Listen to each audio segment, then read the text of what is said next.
आज की online class में आपका स्वागत है। प्रश्नावली 16.3 में हमने 11 तक सवाल कर लिए थे। आज 12 का सवाल करते हैं। दिया गया है कि 14 सेमी भुजा के एक घन से एक बड़े से बड़ा शंकु काटा जाता है तो शंकु का आयतन। तो आपको इस चित्र को ध्यान से देखना है। ये आपका एक घन है और घन के अंदर शंकु है, ठीक है, और बड़े से बड़ा काटना है, ठीक है। तो आपको ये जो सवाल है इसमें सिर्फ इतना ही समझना है, क्योंकि शंकु का आयतन के लिए हमें दो चीज चाहिए, एक तो त्रिज्या और एक ऊंचाई। ये दोनों हम इसी से ज्ञात करेंगे। तो लिखेंगे आंसर में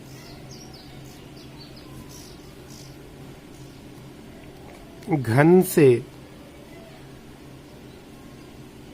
बड़े से बड़ा शंकु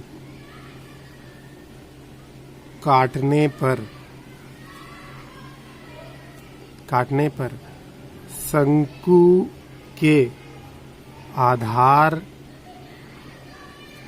का व्यास घन की भुजा के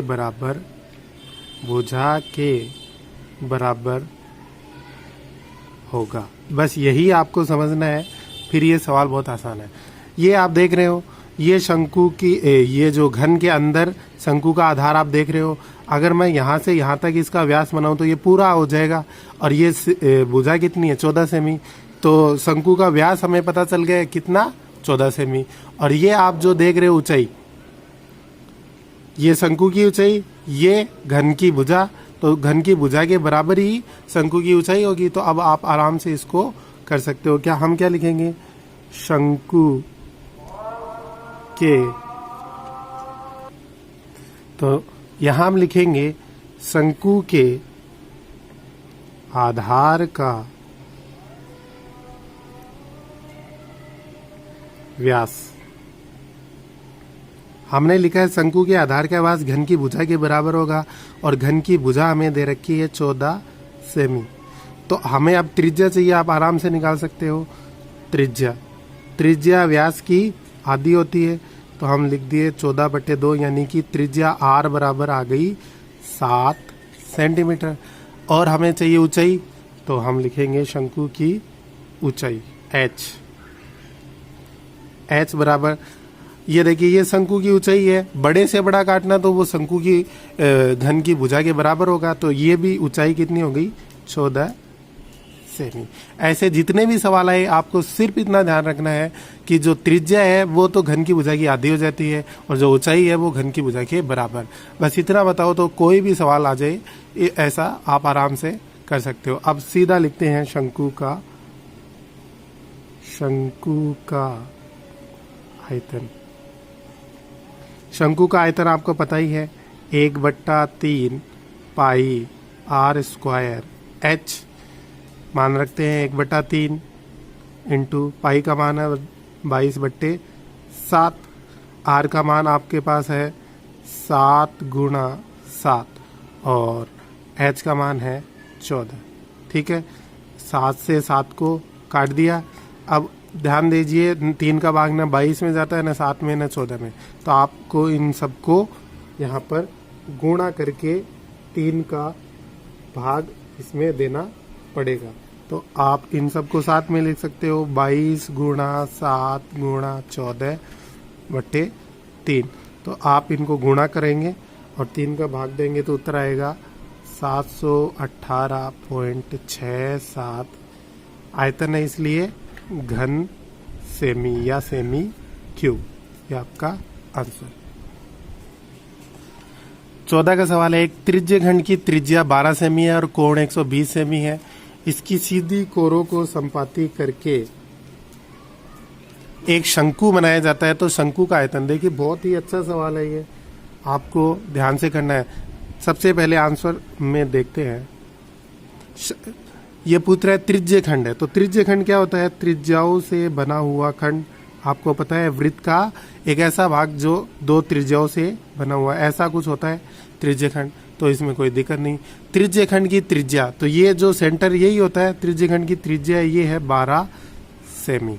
और कोण हमें दे रखा है 120 डिग्री, और हमें बोल रहे इसको घुमाकर, इसको ऐसे घुमाकर शंकु बना देता है। आपको पता ही होगा, इसको घुमा दे तो शंकु की जैसी आकृति बनेगी, तो उसका आयतन निकालना है। तो हमें कैसे ये सवाल करना है ये देखेंगे। सबसे पहले हम लिखेंगे, सबसे पहले हमें देखिए शंकु का आधार कौन सा बनेगा। ये जो लंबाई है, ये जो त्रिज्यखंड की चाप की लंबाई है, यही घुमाने पर शंकु का आधार बनेगी। तो हमें चाप की लंबाई चाहिए, तो हमें जो दे रखा है वो लिखेंगे त्रिज्यखंड की त्रिज्या r बराबर है 12 सेमी, और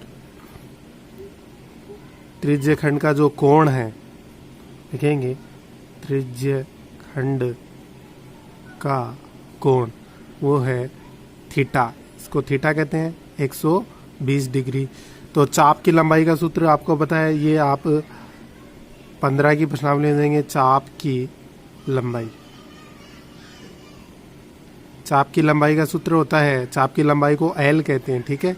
एल बराबर होता है पाई आर थीटा बट्टे 180।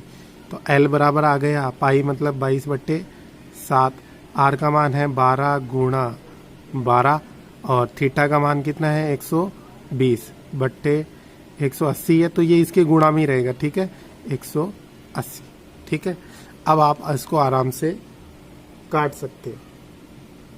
तो देखो 0 से 0 कट गया, 6 से ये कटते हैं, 6 दूनी 12 और 6 ती 18, 3 से ये कट गया, ये हो गया 4, तो लास्ट में ये बच गया 22 गुणा 12 गुणा ये 4 और 2, 4 को 2 से किया 8, और बट्टे पे है 7।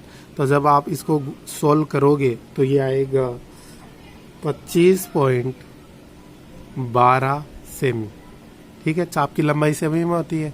अब चाप की लंबाई आ गई, अब ये बोल रहा है इसको, इसकी सीधी कोरों को संपाती घुमाकर संपाती कर कर एक शंकु बनाते हैं। तो शंकु कैसा बनेगा? शंकु बनेगा कुछ ऐसा,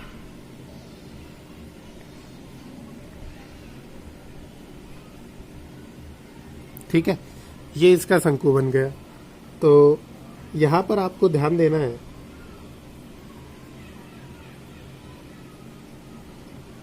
यहाँ पर आप ध्यान देंगे, यदि त्रिज्यखंड AOB को काटकर सीधी कोरों को मिलाए तो जो AO थी, AO कौन सी थी? ये जो AO लंबाई है, ये तो बन जाएगी शंकु की तिर्यक लंबाई।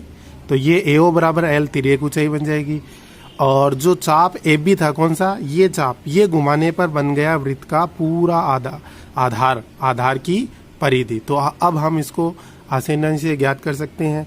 तिर्यक ऊंचाई L तो हमें पता ही है कितनी है, 12 सेमी। L तिर्यक ऊंचाई L बराबर 12 सेमी, ठीक है। और जो चाप की लंबाई है, चाप की लंबाई को कहते हैं L, ये कैपिटल L है। चाप की लंबाई L बराबर 2πr, और ये कितनी थी? हमने निकाली थी 25.12, ठीक है। अब यहां से हम R जो शंकु की त्रिज्या वो निकाल सकते हैं। कैसे? R बराबर हो गया 25.12 बट्टे 2π, 2π इसके बट्टे में आ गया, तो R बराबर हो गया 25.12 और 2 गुणा। अब यहाँ पे आप ध्यान रखेंगे कि पाई का मान आप 22/7 और 3.14 ये दोनों रख सकते हैं। तो यहाँ पर पाई का मान हम 22/7 की बजाय 3.14 रखेंगे। तो जब इसको सोल्व करेंगे तब हमारी जो R है वो आ जाएगी 4 सेमी, जो त्रिज्या है वो आ जाएगी 4 सेमी, ठीक है। अब R आ गई, L हमारे पास है, तो H हम निकाल सकते हैं। कौन से सूत्र से? तिर्यक ऊंचाई H बराबर, हमारे पास सूत्र होता है L बराबर L स्क्वायर, कर्ण का स्क्वायर बराबर H स्क्वायर। H क्या है? लंब का स्क्वायर और आर मतलब आधार का स्क्वायर। ठीक है, तो हमारे पास एच स्क्वायर निकालना है तो आर स्क्वायर को इधर ले आए, L square minus R square बराबर एच स्क्वायर, ये हम निकाल सकते हैं। एल का मान कितना था, 12 का स्क्वायर माइनस 4 का स्क्वायर बराबर एच स्क्वायर। 12 का स्क्वायर 144, 4 का 16 बराबर एच स्क्वायर। तो एच स्क्वायर बराबर आ गया 144 में से 16 घटा दिए 128, तो एच स्क्वायर बराबर आ गया आपका √128।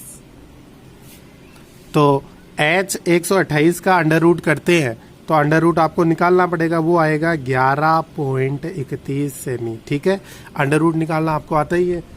अब हमें क्या निकालना है, शंकु का आयतन। सीधा सूत्र लिखेंगे, शंकु का आयतन।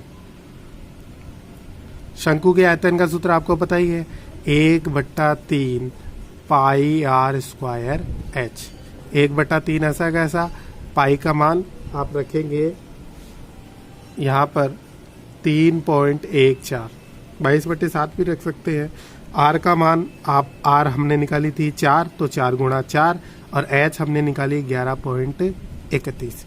इसको जब सॉल्व करेंगे तो ये आएगा 189.40, क्योंकि आयतन है तो घन सेमी। ये आपका आंसर। आज के होमवर्क में आपको प्रश्नावली 16.3 में 13 का सवाल करना है। सीधा सा सवाल है, शंकु की सारी माप पूछी है और आपको दे रखी है सारी त्रिज्या और ऊंचाई, निकाल सकते हैं आराम से।